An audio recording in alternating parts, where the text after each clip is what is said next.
ఉన్నాము ప్రస్తుతానికి. ఇక్కడ చూస్తున్నాం కదా, పుట్టకొక్కటి చెట్టుకొక్కటి అన్నట్టు అక్కడో ఇల్లుతోని ఎట్లున్నాయంటే ఇది అసలు ఊరా అడివా అనే కోణంలో చూసుకున్నట్టయితే అక్కడో ఇల్లు చూడ కనబడుతుందా, అట్లా ఉన్నారు.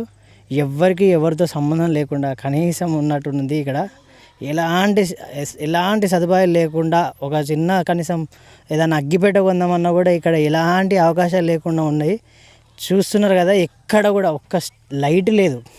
వాళ్ళ ఏరియాలో వాళ్ళ ఇంట్లో ఉండడానికి సోలార్ ప్లానెట్లు పెట్టుకున్నారు. అవి పని చేస్తున్నాయా పని చేయట్లేదా తెలియదు. అసలు వాళ్ళు ఎట్లా ఉంటున్నారో తెలియదు ఇక్కడ.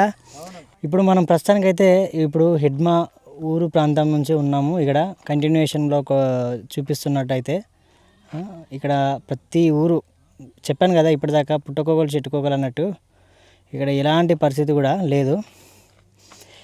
హిడ్మా ఇల్లుని చూపించాము, దాని కంటిన్యూషన్లో ఆ ఊరు వాతావరణం చూస్తుంటే ఇక్కడ మాకు కొన్ని స్థావరాలు కనబడుతున్నాయి. ఈ స్థావరాలు చూస్తే మాత్రం ఇక్కడ ఇంతకుముందుకు హిడ్మా ఇక్కడ స్థావరాల కోసమని మన వాళ్ళు ఎవరైనా వచ్చినట్టయితే అంటే మావోయిస్టులు వాళ్ళ స్థావరాల కోసం వచ్చినట్టయితే ఇక్కడికి ఇవేమో చూడడానికి అయితే అలానే ఉన్నాయి. వాళ్ళ సేకరణ కోసం వాళ్ళ స్థావరాల కోసం అని చెప్పేసి